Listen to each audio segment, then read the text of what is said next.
Ok, aqui estamos então mais uma vez para Uvas e Personalidades. Hoje com Tainá Lloyd, empresária, visionária e micropigmentadora. Tainá, obrigado por teres vindo ao meu programa Uvas e Personalidades. Eu que agradeço, obrigado pelo convite. Quem não te conhece, quem é Tainá Lloyd? Tainá Lloyd, eu acho que me conhecem mais por Tainá Lloyd nas redes sociais, essa pronúncia, né, como um português sábio, é o Lloyd. É uma menina, mulher de 30 anos, que se encontrou há cerca de uns 10 anos na área da beleza e uma grande paixão realmente surgiu. Me encontrei, já fiz faculdade de administração, de web design, mas quando eu conheci realmente a área da beleza, foi onde eu realmente me encontrei. Então é uma profissional da área da beleza, amante de boas conversas, de vinhos e muito amante pelo que eu faço, pelo meu trabalho mesmo. Hoje as pessoas sabem, a Tainá está trabalhando, assim, trabalhando com o que gosta. Como é que surgiu esse clique? Esse clique veio de uma depressão. Então eu com 21 anos mais ou menos tive uma depressão muito profunda e com essa idade as pessoas não acreditam que você tem depressão, né? E minha mãe viu que estava muito sério o negócio, foi feito todo um afastamento, fiquei 1 ano em casa tratando. E mãe é mãe, né? Sabe como que é? Ela olhou e falou assim, você gosta da área da beleza? Você já se maquia sozinha em casa? Vamos procurar um curso para te distrair? E eu fui fazer um curso de maquiagem. Fiz esse curso de maquiagem. Fui meio empurrada no começo, porque quando você está com depressão é algo que, por mais que você vá fazer algo que você goste, algo que te motiva, no processo é um pouco difícil. Então fiz o curso com muito incentivo da minha mãe e aí sim eu falei, opa, é aqui. Fala-me então, assim, tu tens um processo revolucionário e diferenciado para com a autoestima feminina. Fala-me desses pormenores, dessa revolução que tu estás a ajudar o feminino na sua valorização. Sim, eu acredito que tudo se conecta, né, João? Como a área da beleza veio para mim para completamente modificar a minha vida, eu vivo hoje coisas que eu nunca imaginei viver. A minha cabeça era muito limitada antes de tudo isso acontecer comigo. Não só por ser muito nova, mas eu acredito por tudo que a gente vive. Depois que eu entrei na área da beleza, as coisas realmente começaram a se manifestar na minha vida. Aos poucos a gente foi crescendo, montamos um estúdio, eu e minha mãe, e aquilo foi propagando. E aí eu vejo que virou um reflexo que eu conseguia dar na vida das pessoas. Então usar o mesmo item que modificou a minha vida para modificar a vida das outras pessoas. Em 2 fatores, tanto quanto eu faço um procedimento, que a cliente olha no espelho e é engrandecedor. Fala desses pormenores o que é que tu falas do pormenor dessa revolução que ela está a criar para a autoestima feminina? Sim, o procedimento de micropigmentação, que é o foco hoje do nosso espaço, tanto micropigmentação nós trabalhamos com sobrancelhas, delineado de olhos, lábios, é como se fosse uma maquiagem semi-permanente.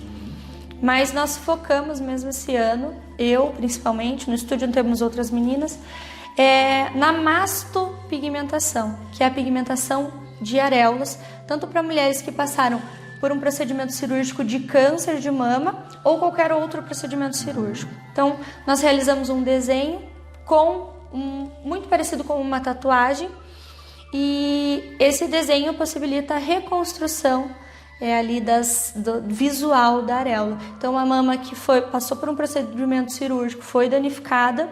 Eu falo que nós fazemos o acabamento da obra do cirurgião. Então, o cirurgião faz toda a reconstrução, mas muitas vezes ele não consegue preservar um desenho, por exemplo. Então, nós, micropigmentadores, tatuadores, conseguimos remodelar e dar esse acabamento cirúrgico, mesmo pós-cirúrgico. Tu sabes que assim, esse traço podemos chamar revolucionário e evolutivo, correto? Sim. Tu tens a intenção de que o teu trabalho de alguma forma seja passado como um testemunho ou um legado? Eu acho que com os dois, né? A gente consegue isso como... Eu tenho muitas clientes que chegam a mim depois do procedimento e falam como a vida delas mudou com uma simples tatuagem, com uma simples micropigmentação. Moças que não se relacionavam mais por vergonha do corpo, por vergonha pós-cirúrgica. Então, muitas vezes fazem uma cirurgia, não digo nem só do câncer, cirurgia plástica mesmo, para fazer um silicone e tal.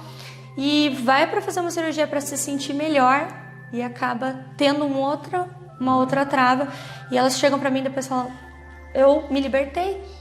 Então, esses são os meus testemunhos. E revolucionário porque, como eu falei, é um trabalho que o médico não pode fazer.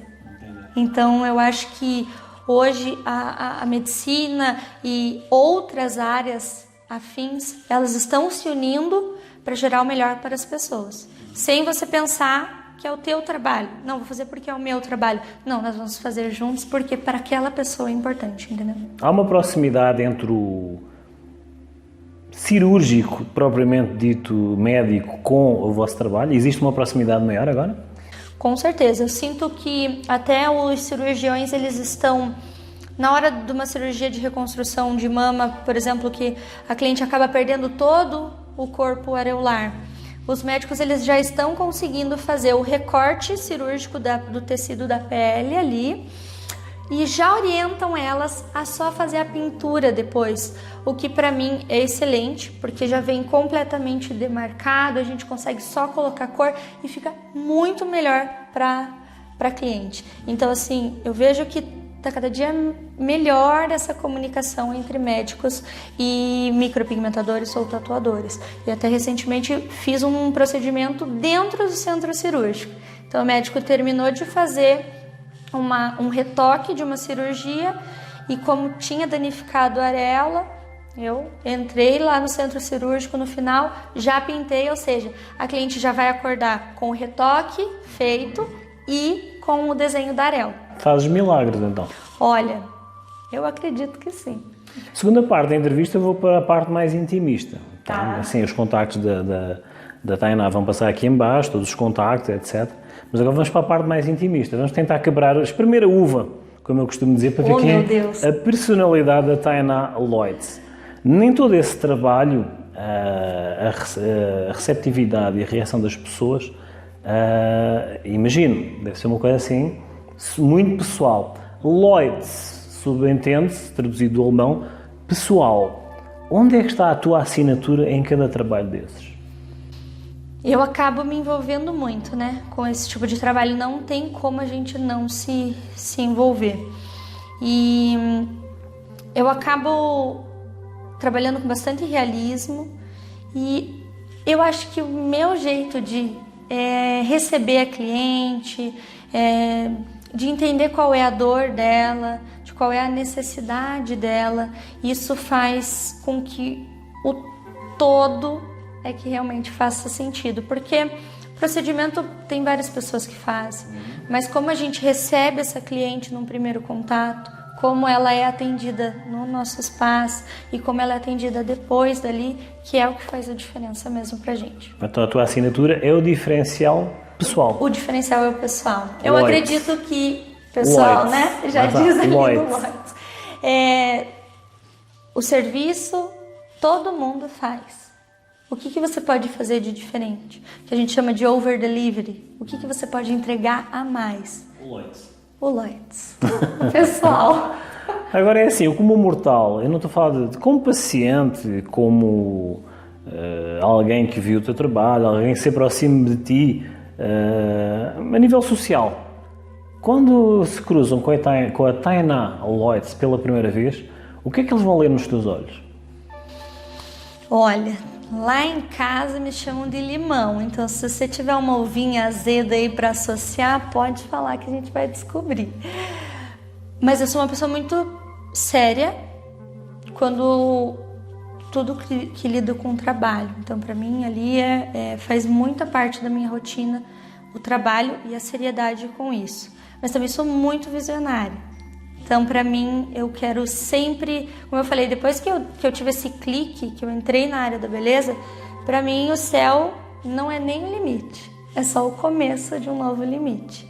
Então, eu estou sempre envolvida em muitos projetos sociais, o que eu posso ajudar as outras pessoas, fazer tudo em paralelo, me motiva, me encanta.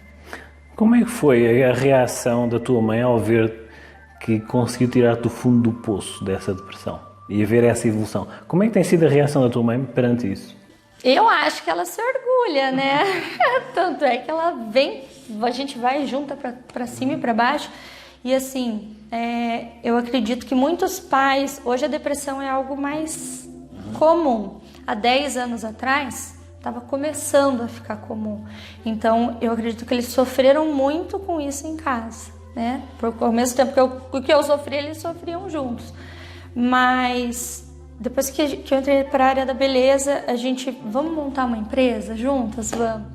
E dali em diante a gente não se separou mais.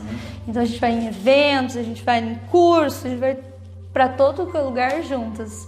E acho que isso serviu inclusive para unir mais a gente e nos motivar a fazer mais coisas. Então eu acredito que é gratificante para ela ver. Para quem não tá vendo, ela está atrás das câmeras também filmando, tá, gente? Porque a mãe aqui é ponta firme. Podes dizer então que te redescobriste, correto? Com toda certeza. A tua personalidade, para mim, dá a entender que gostas de vinhos tintos frutados, correto? Sim. Eu consigo te comparar a uma Carmenère. Eu amo. Porquê? Porquê Carmenère? Carmenère foi redescoberta em 1998, tá?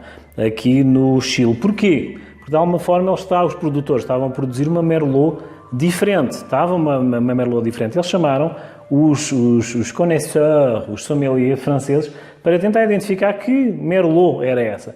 E eles redescobriram a Carmenère em 1999, 98, 99, porque de alguma forma houve uma praga no século XIX, na Europa, que a filoxera, que arrasou com todas as castas primitivas da Europa. Portanto, eles tiveram que pegar novamente na Carmenère, daqui da América, do Novo Mundo, e levá-la novamente para a Europa, para replantar com todas as características. Portanto, isso é o que eu comparo a Tainá Lloyd, pessoal, a uma Carmenère. Portanto, comparaste a uma Carmenère, redescobriste-te. Exatamente. Olha, eu amei isso, porque é como eu me identifico mesmo. Parece que eu vivi até um ponto e dali eu precisei ser uma nova Tainá. Tiveste a amadurecer, então?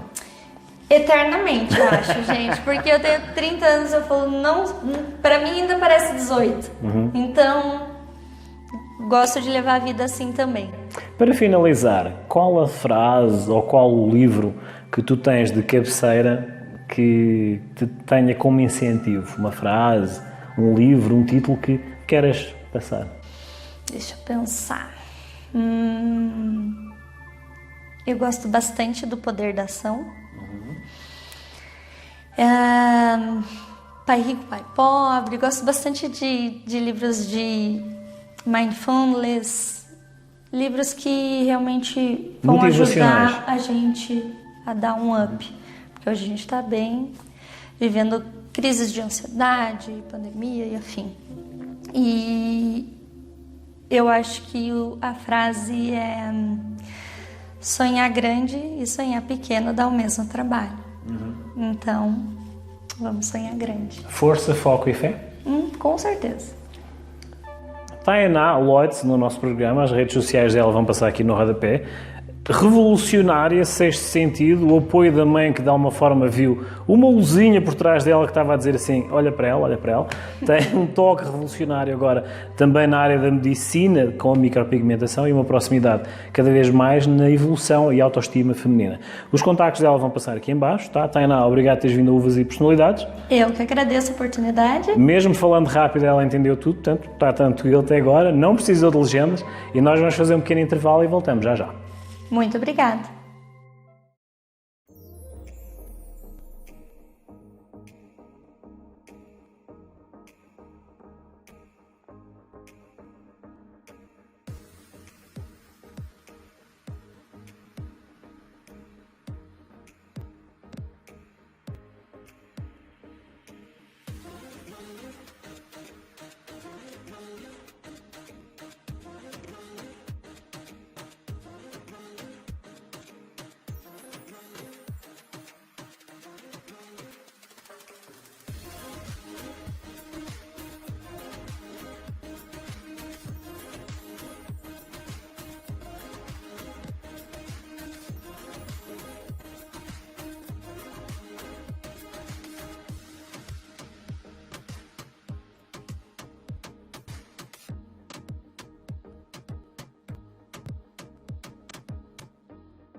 Você perdeu libido e desejo sexual? Possui algum tipo de disfunção erétil? Sente indisposição ou fadiga? Se você está sentindo algum desses sintomas, a Reinatus traz para você o Titanium Force.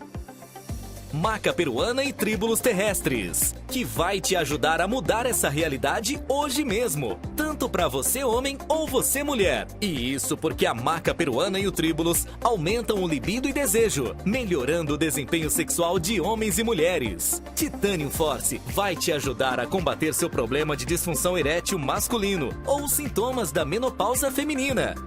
E para você que ligar agora no 0800 555 1200 e pedir seu kit 6 frascos com cartão de crédito, ganhe um polivitamínico de A a Z para aumentar sua imunidade e se prevenir. 0800 555 1200. Titanium Force é da Reinatus. Então estamos uma vez mais para mais um Uvas e Personalidades. E uma vez mais com Jackson Camargo. Já a figura da casa, e nós puxamos sempre ele para sempre que haja uma informação relativamente a um assunto que é de mais importante e interessante, principalmente para aqueles que ou têm dúvidas, ou querem esclarecer algum mistério, ou querem confirmar evidências. Jackson, obrigado por teres vindo, tá? Então é assim, vens então anunciar o lançamento do livro, qual tu fazes parte integrante, tá? Tens aquela parte analítica de investigação e, atualmente, houve uma atualização de informação por parte do Governo dos Estados Unidos perante situações que só se vieram a confirmar questões que vocês já sabiam. Como é que é esse encaixe de informação para a caída da máscara? Como é que é essa situação perante vós, perante um governo que é difícil, não é só eu, mas os governos é difícil admitirem que vocês, os investigadores, têm razão. Como é que vocês encaixam essa informação atualizada? Olha, esse trabalho investigativo, assim, que vem desde 1947, sempre existe essa luta, né, de provar para a sociedade que a gente está diante de um fenômeno de origem possivelmente extraterrestre e tudo. E parte da sociedade ridiculariza o tema, os governos negam informação, a mídia às vezes brinca, às vezes leva uma coisa ou outra mais a sério, mas aí quando vem um fato como esse, de um governo parcialmente admitir a realidade dos fatos, é algo assim muito gratificante, né? E aí acho que cada ufólogo tem vontade de sair na porta de sete e dizer, olha, tá vendo? Tinha razão. É verdade. Ó, tá aí, então, está confirmando. E nesse caso específico do governo americano, a maior parte dos ufólogos não esperava algo impactante, né? Esperava que fosse algo mais algo discreto, uma informação ou outra nova, e de fato foi o que aconteceu. O governo emitiu um relatório, nesse relatório fala que não existe qualquer evidência de vida alienígena, embora o fenômeno inteiro indica que seja essa a origem de grande parte desse fenômeno, e apresentou lá uma grande quantidade de casos, alguns foram explicados, outros não, né? Mas aí quando a gente observa o material que foi divulgado, os vídeos e tudo, a gente não tem ainda, as maiores nações não têm tecnologia para construir aquilo que eles estão registrando, né? Aí uma espécie de cortina de fumaça, assim, meio que para desviar a atenção e ter algo para falar, aí o governo americano joga a culpa na Rússia, na China, achando que eles criaram uma tecnologia para espionar os americanos, quando eles também estão enfrentando a mesma coisa, né? Então não tem muita lógica certas declarações do governo americano, mas funciona como uma cortina de fumaça, né? Para desviar a atenção da questão alienígena e mesmo assim deixar o tema um pouco em evidência, porque esse tema tem que ser discutido, e eles reconhecem isso, eles sabem que é um tema importante, porque eles ainda não se apresentaram, não posaram numa praça pública e se apresentaram. Supostamente. Supostamente. Assim, de forma oficial, assim, digamos, na frente das câmeras e tudo. Mas, e se de repente acontece isso amanhã, a humanidade está preparada? Não vai estar, né? Então, eles sabem que a humanidade tem que ter um preparo, tem que ir acostumando o povo, assim, meio pouco a pouco, e de modo que ela se prepare para esse contato que um dia vai acontecer, né? Há uma admissão desses governos para que justifiquem essa informação paliativa como uma terapia para que as populações se adaptem à ideia de que é possível que eles venham, sem data prevista. Ou seja, vocês já têm esse propósito paliativo de passar informação através das vossas edições, através dos livros, através de documentos, e no outro lado tens aquela contra-informação para desmentir. Lá está. Podemos dizer que seja um caldo morno para que não haja um pânico. Os vossos livros, se formos a ver, seguem exatamente a mesma cortina de fumo que os governos. Ou seja, existe uma cedência de informação paliativa para não haver esse caos. Consideras essa informação através das vossas edições um conhecimento cedido paliativamente para que haja uma formação de consciência? Sim. Ao mesmo tempo que o governo tenta desviar a atenção da população, ele também meio que prepara a população, jogando uma informação ou outra, admitindo uma coisa aqui, outra ali. E isso tem um propósito, né? Os governos, desde que esse fenômeno se tornou, digamos assim, conhecido, os governos mantêm comissões de estudo, fazem estudos nas mais diversas áreas, nos mais diversos pontos de vista, para determinar o impacto dessa realidade. Então, a preocupação principal é em relação à segurança da população, para evitar caos, pânico, etc. Mas existem outras coisas por trás, tem aspectos econômicos envolvidos, tem a questão religiosa, são aspectos muito importantes também. Né? Por exemplo, se de repente o governo resolve admitir, olha, existe vida alienígena, existe vida extraterrestre, eles estão nos visitando e nós temos um disco voador que capturamos, que caiu, capturamos e descobrimos como usar a energia que eles usam. Isso vai revolucionar todo o sistema energético do planeta. Vai ter empresa quebrando, vai ter gente sendo demitida. Então, é um impacto econômico muito grande que isso pode gerar. Entendeu? E eu acredito que esse aspecto econômico é uma preocupação ainda maior do que a segurança da população, o caos, né, o pânico que pode gerar nas pessoas. Então, existe todo um cuidado assim, da parte do governo para não ir muito além do que a população pode aceitar naquele momento. Né? Vocês, assim, uma das coisas que eu corrijo-me se eu estiver errado, mas uma das coisas que eu tinha observado, eu acho que o Brasil é um dos países mais leves, mesmo assim, para a cedência de informação. Uma das questões que eu faço é, com tanta tecnologia, com tanto celular, com tanta câmara capaz de captar todo e qualquer movimento, mesmo assim a informação é escassa. Parece que quanto mais a tecnologia a nível de documentação avança, a documentação é mais escassa. Qual é a relação direta com isso? Ou seja, há mais controle? Existe um filtro que nós não sabemos que, de alguma forma, essa informação seja mais filtrada? Responde-me essa pergunta, porque é daquelas questões que... Olha, é uma questão polêmica, né? Tem muitas pessoas que usam isso até para criticar a ufologia. As câmeras evoluíram, todo mundo tem uma câmera e cadê os registros mais detalhados, né?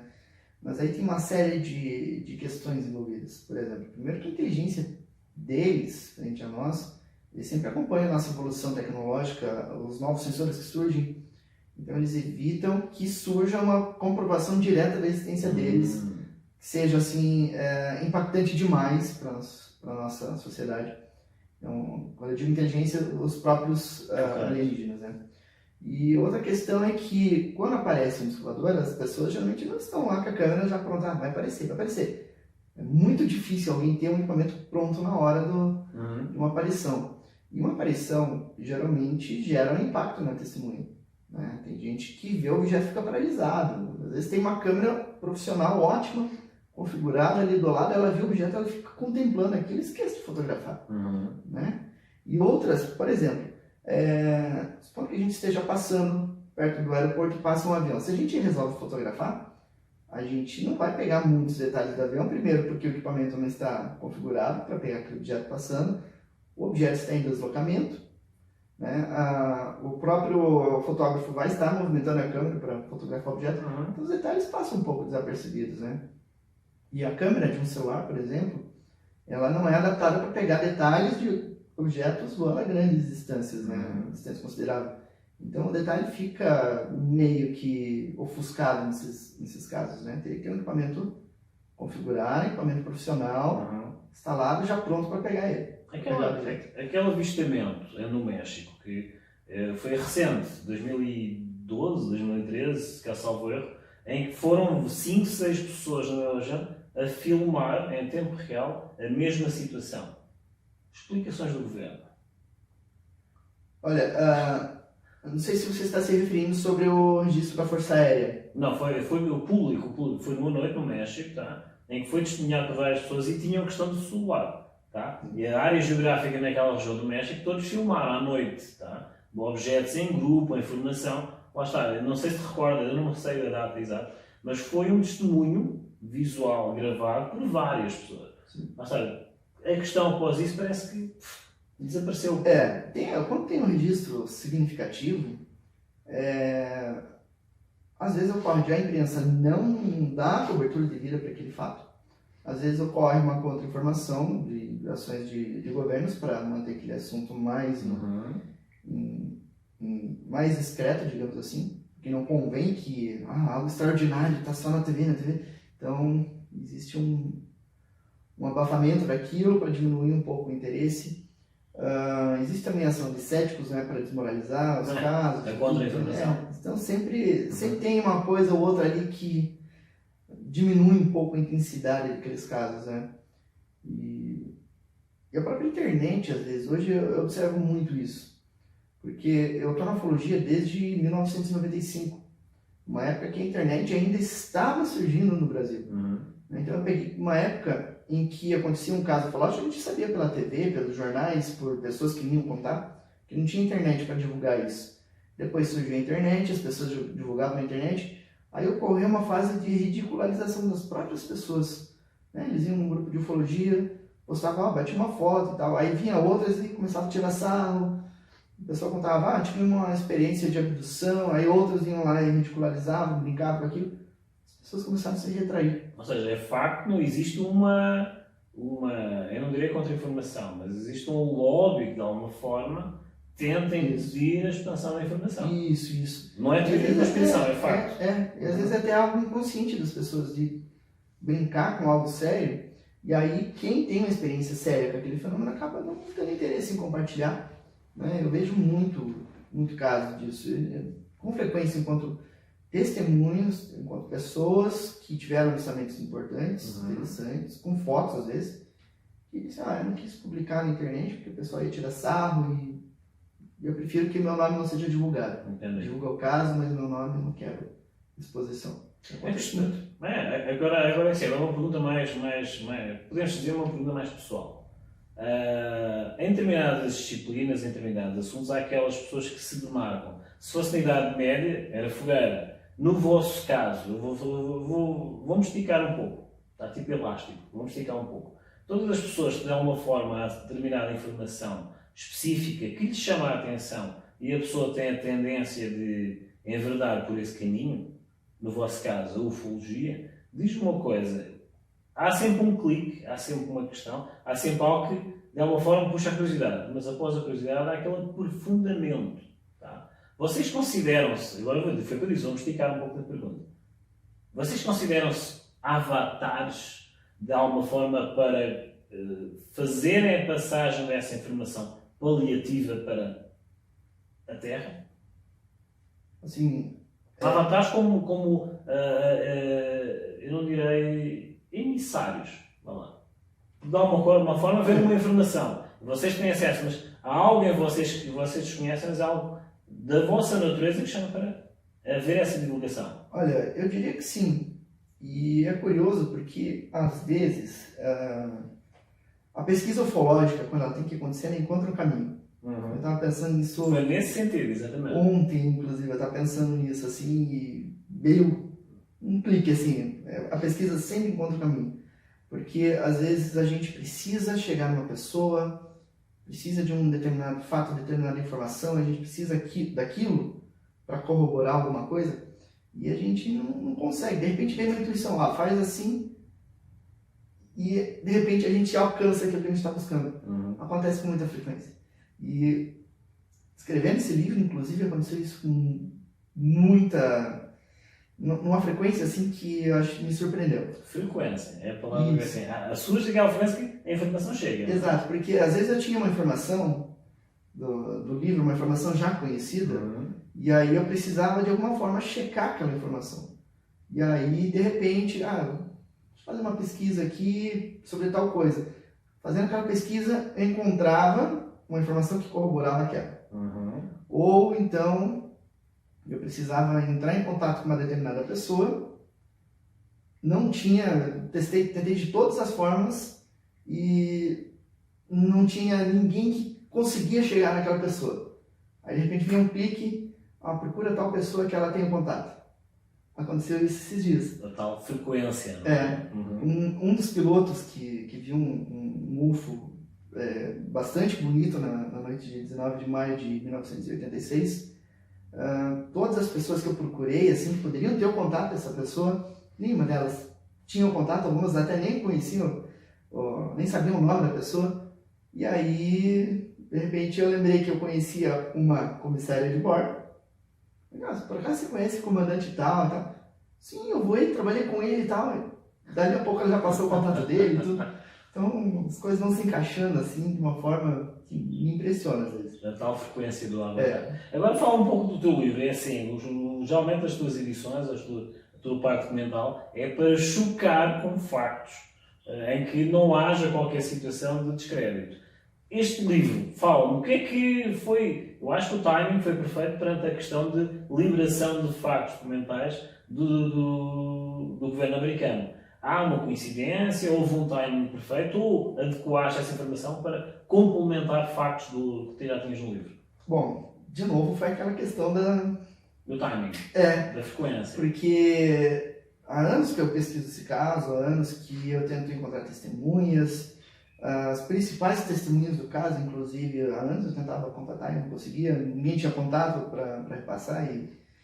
E aí, então, ia comemorar os 35 anos do caso. E ele é pouco conhecido, né? Pouco comentado. É conhecido, mas é pouco comentado. Os detalhes sobre ele são, assim, digamos, escassos, assim, diante da grande velocidade do caso, né? E aí, então, eu fui fazer um curso para a revista UFO, em fevereiro deste ano. E eu ia citar o caso, né?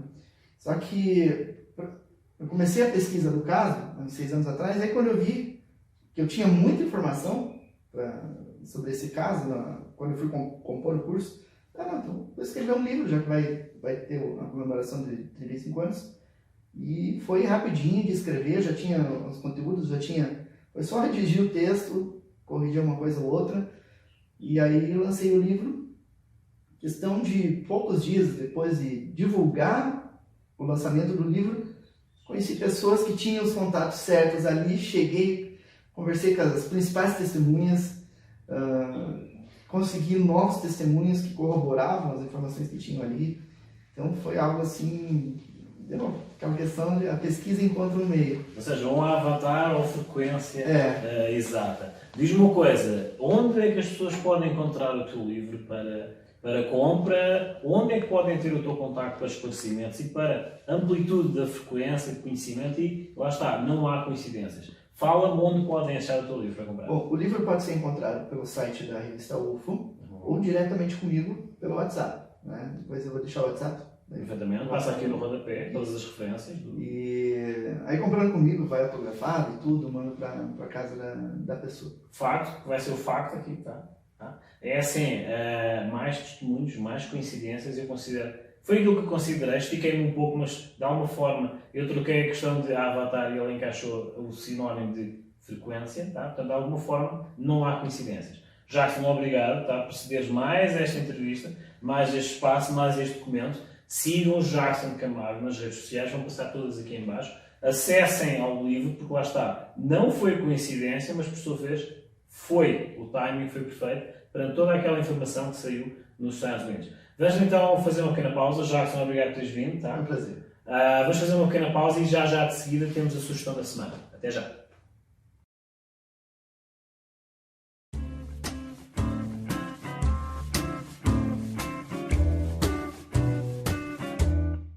Sem mais demoras, então, vamos falar então de uma uva que já comentámos, penso eu, mas de um rótulo diferenciado com uma história diferenciada para agregar de alguma forma e o valorizar.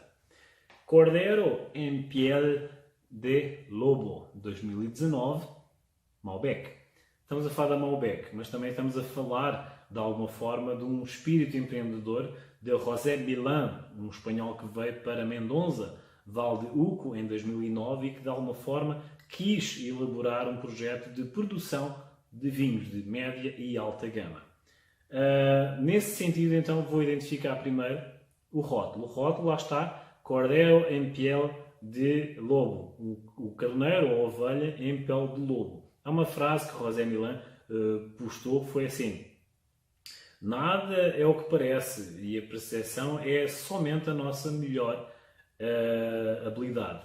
Desconfiai da ovelha que tinha um protagonismo especial no rebanho que sai por vontade própria. Cuidado, assim, porque a ironia é a sua melhor qualidade.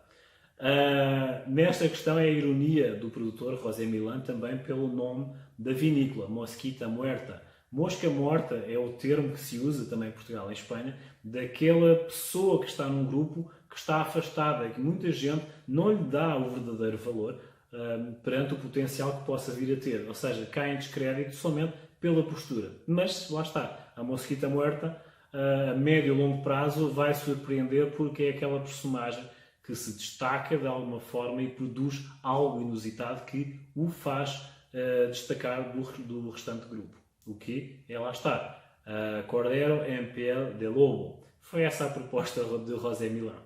Falando então agora da uva. Só um pequeno pormenor. José Milán, produzindo estes vinhos, estamos a falar de uma casta de 2019, em 2020 a produção dele, 70% da produção dele de vinhos de média e alta qualidade é consumida somente em Buenos Aires. Estamos a falar de um reflexo positivo do potencial de qualidade dos vinhos que são produzidos pela Mosquita Muerta. Portanto, pequenos pormenores da ovelha que saiu do rebanho exatamente com esse perfil de ironia. Mas lá está, com muito know-how, uma veia empreendedora e muito, muito inusitada para produzir vinhos de média e alta gama. Assim sendo, então, estamos a falar da Malbec. Este exemplar tem 13,5 graus de álcool. Estamos a falar de uma estrutura com uma individualidade muito própria. Tá? Estamos a falar é um jovem Malbec, assim, tem uma cor rubi profunda, tá? Tem uma acidez justa, tem taninos agradáveis, tem um final de boca bem prolongado, então vamos a puxar no palato tons de tabaco, tá? Isso é interessante. Tons de tabaco também, tanto no palato como no olfato, tá? Tons de cacau, chocolate, tá? Mas neste final longo vocês vão se aperceber de frutas vermelhas silvestres, ameixa preta, ameixa vermelha. É muito, muito intenso nessa situação de frutas do bosque. 13,5, como eu já comentei, mas também tem uma questão que nos foi proposto pelos nossos amigos e clientes.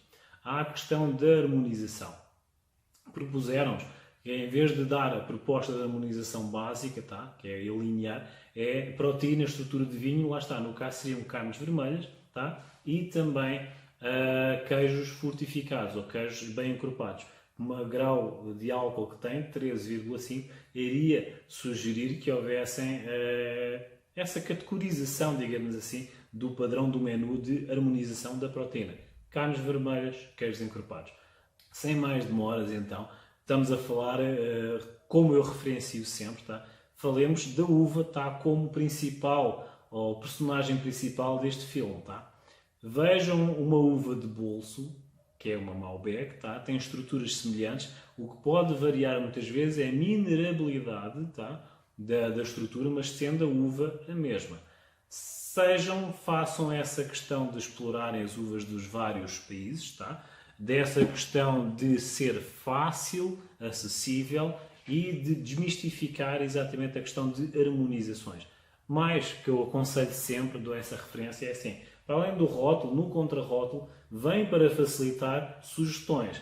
Vem a nomenclatura da adega, da vinícola, a uva, área administrativa ou burocrática e sugestões de harmonização como a graduação alcoólica.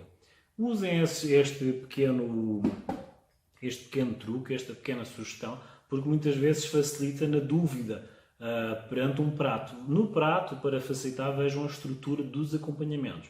Acho que vai facilitar na questão da uva, que se quer uma uva mais estruturada, perante um acompanhamento ou uma proteína mais estruturada, como aquela que nós sugerimos aqui para esta uva, que é a Malbec.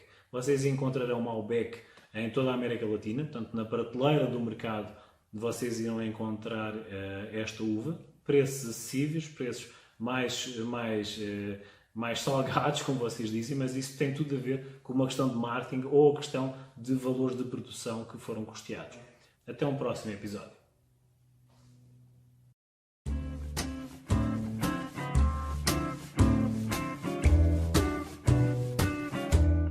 No combate do estresse, da ansiedade, insônia, irritabilidade e problemas de estômago, Acalme. Exatamente! Acalme é um suplemento da Purity, que reúne 7 componentes naturais que irão fazer total diferença em seu dia a dia. A camomila, valeriana, o maracujá, o mulungu, amido de milho, erva doce e o triptofano. Sinta mais tranquilidade e esteja cada dia mais de bem com a vida com o Acalme. Ligue agora mesmo e receba em sua casa 0800 555 1200. Os 100 primeiros clientes que ligarem agora e comprarem o kit com 6 frascos no cartão de crédito ganham um polivitamínico de A a Z para fortalecimento do sistema imunológico contra vírus e bactérias. 0800 555 1200. É da Purity Suplementos.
Alors, est-ce que vous voulez voir une petite excellence française et européenne ici, à Curitiba? Venez voir Maison Lumière, d'après Maori Construction. La différence, exigence et la qualité française et européenne ici, à Curitiba. Les informations ils sont ici, dessous, avec le numéro et le contact, mais c'est ma suggestion. Venez voir un petit peu de France ici, à Curitiba.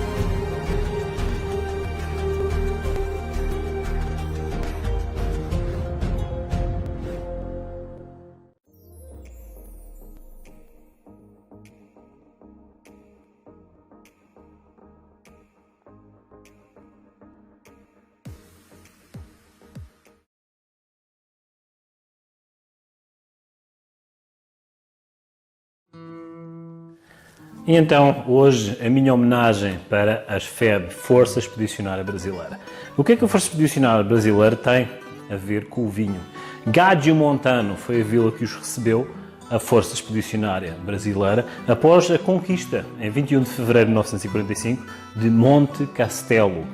Foi propensa, foi muito importante a presença e a evolução no terreno contra as forças da Wehrmacht, na região da linha gótica, linha defensiva alemã, que teve um passo importante a força, o incentivo e as manobras estratégicas da Força Expedicionária Brasileira. Vinho, o que é que tem a ver com o vinho? As parcas condições da Vila Gádio Montano, que tinham para os receber bem e agradecer às forças libertadoras da FEB, foi o vinho que serviram à mesa, que ainda tinham em parcas reservas, mas que faz parte da tradição de Gádio Montano. Será e era a uva Primitivo. Uma uva de uma estrutura e uma personalidade muito própria, mas que de alguma forma, em tempos de guerra, serve, como muitas vezes se sabe e se diz, vinho era um alimento. A Primitivo, de alguma forma, com toda a sua estrutura, personalidade, e lá está a força de, já de natureza da própria uva, de resistência, se foi servida em garrafas com a dita cesta, que lá está a tradicional italiana, foi a forma de homenagear e receber a força libertadora da FEB, Força Expedicionária Brasileira, em Gádio Montano.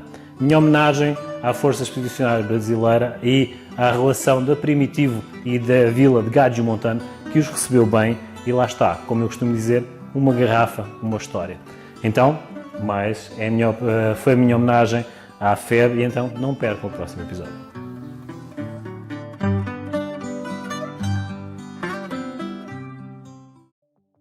Ok, uvas e personalidades agora no 20º encontro de ufologia, aqui no Hotel Bourbon, no centro de Curitiba. Vamos ter várias entrevistas, vários extras e vários trechos de entrevistas com pessoas de relevo da ufologia nacional e internacional. Pequeno acesso a todos que de alguma forma contribuem para a revista Ufologia, e para ter acesso ao conhecimento, todos querem de alguma forma ter acesso também. Não percam então, voltamos já. Ok, estamos aqui na 25º Congresso de Ufologia do Brasil, brasileiro, tá? Com o Jackson Camargo, ou seja, já é uma referência aqui no Paraná e a nível internacional com a área dele, que ele vai explicar agora. É assim, tem muitos representantes nacionais e internacionais, e finalmente, com um espaço de tempo de 2 anos, a ufologia não parou. Isso, Jackson? Exatamente, não pode parar, né? Porque o fenômeno UFO não para. Então, os casos continuam acontecendo, independente de pandemia, independente de guerra. Então, os ufólogos têm aí sempre uma coisa ou outra para investigar, para divulgar, para entender, né, nesse mistério aí que tanto fascina, né? E houve muita atualização, ou seja, durante a pandemia houve mais busca, houve mais estudo e houve mais investigação. Este congresso vem agora abrir esses novos horizontes? Com certeza. Acredito que todos os ufólogos, eu pelo menos, tenho muita novidade para contar dentro das investigações ali que eu faço, tanto envolvendo UFOs no espaço e na Lua, quanto no mistério sobre a noite oficial dos OVNIs. Então sempre tem informação nova que a gente descobre e a gente quer compartilhar, né? E o evento ufológico é a melhor maneira de passar isso para o público, tanto na palestra quanto nas conversas de bastidor com as pessoas, onde a gente passa um pouquinho mais da experiência, da emoção, do entendimento que a gente tem, e a gente aprende também, né, conversando com o público, né? Agora sim vais fundamentar o teu livro, não é? Fundamentar tudo o que tiveste a estudar, a investigar, e agora vem a criança cá para fora. Como é que está a ser esse parto? Olha, está sendo emocionante, porque a gente ficou aí 2 anos esperando, né, ter essa interação com o público, ter esse feedback, né, do que a gente está passando e do que eles estão assimilando, entendendo, e do que eles conhecem também, né? Então essa troca de informação é muito, muito legal, e a gente estava com muita saudade disso nos eventos, né? Vai ficar gravada a priori, e depois ele passa aos links onde as palestras a nível nacional e internacional os palestrantes irão falar. Ele vai ser o primeiro, grande responsabilidade, vai ser o primeiro parto, tá? Mas é assim, que te corra muito bem, é assim, boa sorte para o teu livro, que venda bastante. Obrigado, né? Que assim seja. Ok, mais um dos palestrantes e uma presença, Carlos Machado, mais um representante da revista UFO, tá? E uma sumidade também nessa área de investigação. Carlos Machado, obrigado por teres vindo a ceder um pouco do teu espaço aqui no 25º Congresso Brasileiro de Ufologia. Como é que tu te sentes agora que está um pouco mais aberto a partilhar toda essa informação, agora que não tiveram acesso para divulgar, e agora com o 25º Congresso, após a pandemia, como é que vocês se sentem com essa abertura agora? Não, dá um alívio, né? Porque até então a gente não tinha condições, né, de se encontrar pessoalmente, era tudo à distância, né? Inclusive eu como professor trabalho assim também. Faz um mês que a gente voltou a dar aula presencial, então está sendo um alívio, claro, para nós, inclusive, porque à distância as coisas são legais, mas tudo tem um limite, né?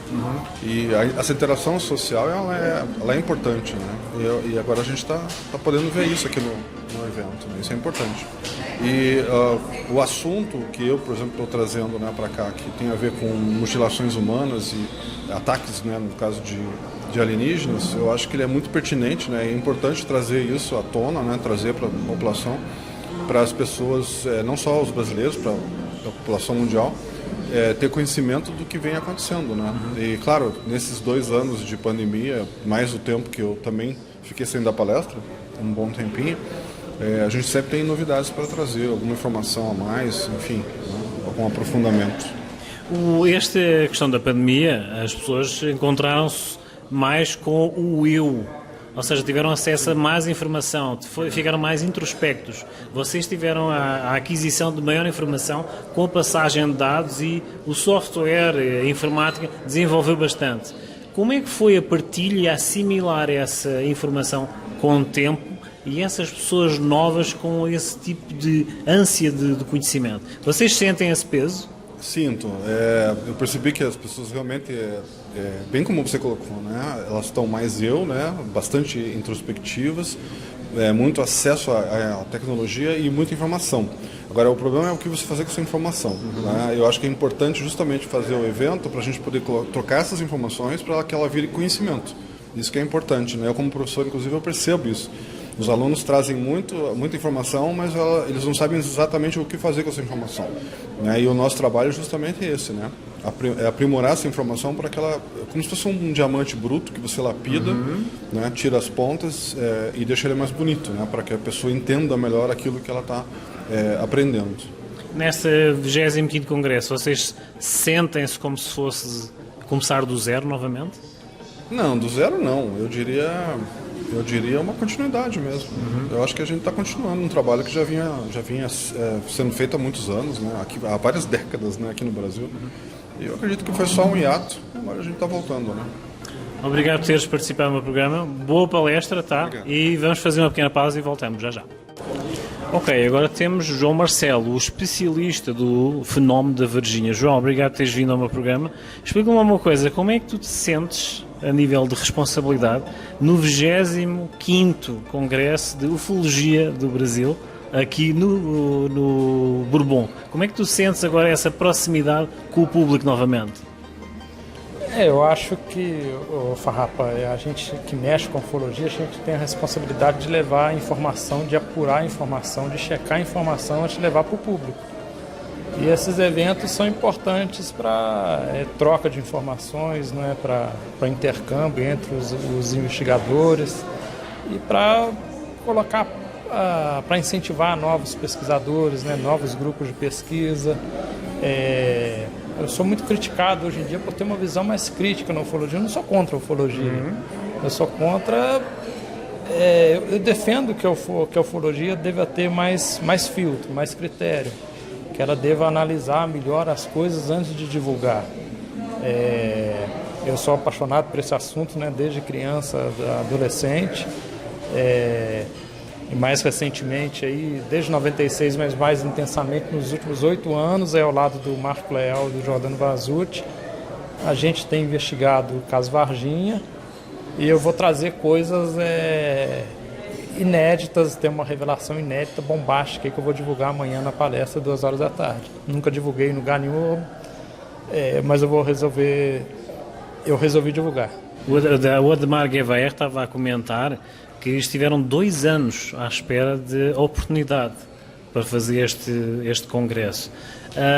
Tu vais passar informações bombásticas, mas houve muita informação que durante a pandemia o software de informação, de imagem, os internautas, chamemos assim, tiveram acesso a essa informação.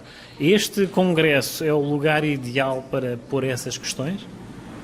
Sim, a gente estava no processo de investigação do caso Varginha, né?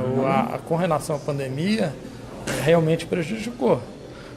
Por exemplo, pouco antes da pandemia, a gente tinha localizado um médico que teria examinado uma das criaturas no Hospital Humanitas e a gente já estava em processo de aproximação para conversar com ele, porque ele iria participar num congresso de medicina no sul de Minas e um outro médico ia fazer um meio-campo, tentar convencer esse médico a encontrar com a gente, comigo, com o Marco Leal, com o Jordano. Aí, por conta da pandemia, o evento foi cancelado e a gente agora, ainda bem, né, com a situação mais sob controle, a gente pretende ir atrás dessas outras pessoas. O que a gente faz no caso Varginha é isso, a gente faz, eu creio que seja algo parecido com uma investigação jornalística, né? Infelizmente, no caso Varginha, a gente não tem, tomara que surja, mas por enquanto a gente não tem um documento, não tem uma foto, não tem um vídeo. O que a gente tem são relatos muito interessantes, alguns deles fantásticos, relatos que confirmam o caso, outros relatos que dizem que nada ocorreu. Mas o caso eu acho que é fascinante sobre todos os aspectos. Você pegar, por exemplo, uma entrevista que a gente fez com o Dr. Conrad Metz, que é um dos cientistas que teria autopsiado uma criatura, junto com o Madame Palhares, na Universidade Estadual de Campinas. Ele nega tudo, mas eu acho assim interessantíssimo. Cada um pode ver aquela entrevista, aquele vídeo e ter uma leitura. Ele não sabe de nada, ele está escondendo algo, ele disse algo nas entrelinhas. A gente sempre fica nessa dúvida, né? A ufologia, ela se baseia muito em relatos e, infelizmente, a gente não consegue comprovar o fenômeno conforme a ciência pede, né? Esse é o problema. Mas eu acho que a investigação deve prosseguir. Eu só defendo que tudo seja feito com critério, com cuidado e que as coisas sejam checadas, analisadas antes de divulgar. E assim, acho que o que fica disso tudo, uma das principais coisas é esse convívio, essa amizade, esse debate, porque o assunto é fascinante. A gente pode desligar a câmera e começar a conversar aqui sobre Varginha, sobre ufologia, a gente vai conversar aqui até 6 horas da manhã. E o assunto não vai se esgotar. É uma pergunta que a humanidade tem necessidade de saber, né? Que permeia a humanidade há milênios, né? Existe vida só aqui, existe vida fora daqui. Esse é o mistério, então. A vida é mais evoluída, é menos evoluída, eles têm um Deus, como é a sociedade deles, quais valores eles têm, o que é o bem para eles, o que é o mal. Então, no teu caso, vamos fazer o seguinte: não percam o próximo episódio, porque ele tem muita coisa a divulgar. Isso? Isso. João Marcelo, obrigado então. Obrigado. Boa palestra e...